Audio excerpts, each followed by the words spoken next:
This is the HS Game Time Roundup with Pep Fernandez. Powered by Paradise Chevrolet Cadillac. Standards for excellence. Hello everyone, I'm Chris Erickley and welcome to a special edition of the HS Game Time Roundup.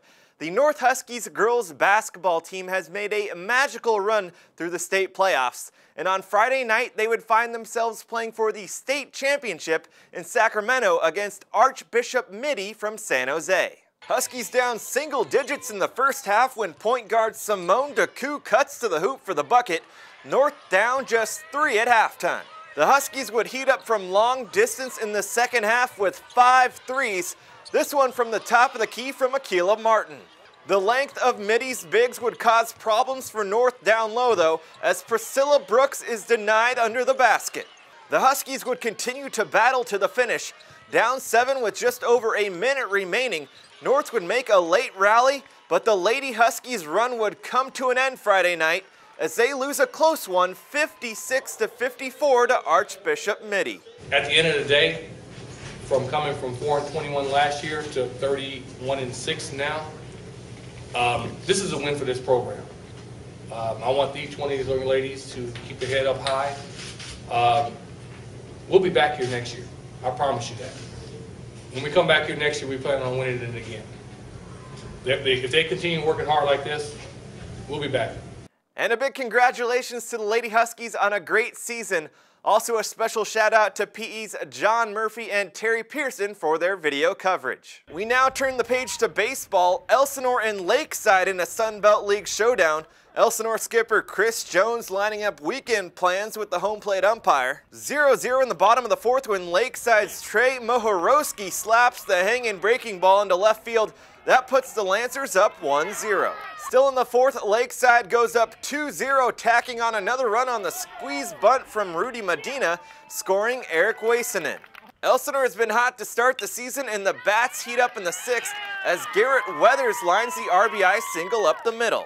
A few batters later, different hitter, same results. This time it's Matt Herring with the liner up the middle.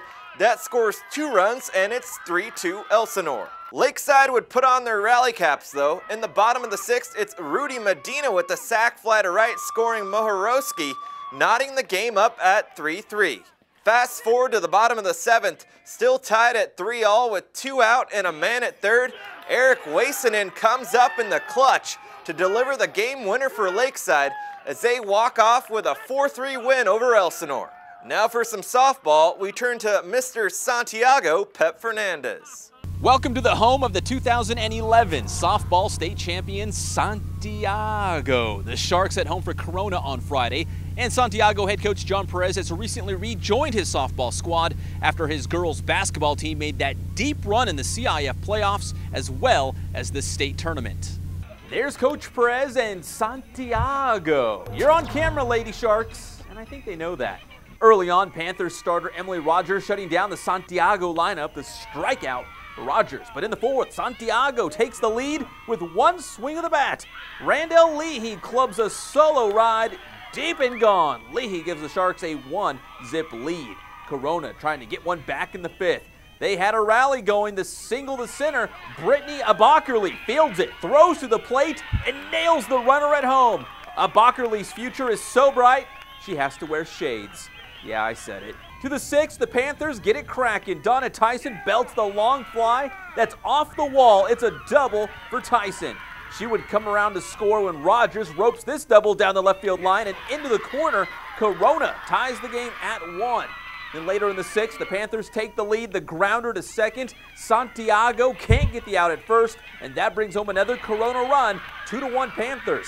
Same score in the seventh, still a 1-run game when Tyson rips another long fly, and this one will not stay in the yard. A 2-run tater for Tyson. The Panthers greet her at home plate, and Tyson is fired up, and for good reason. Corona went on the road and beat a Big VIII rival by a final score of 4-1. Now, let's send it back to the HS Game Time studios. And that does it for this edition of the HS Game Time Roundup. I'm Chris Erickley, and we'll see you next time.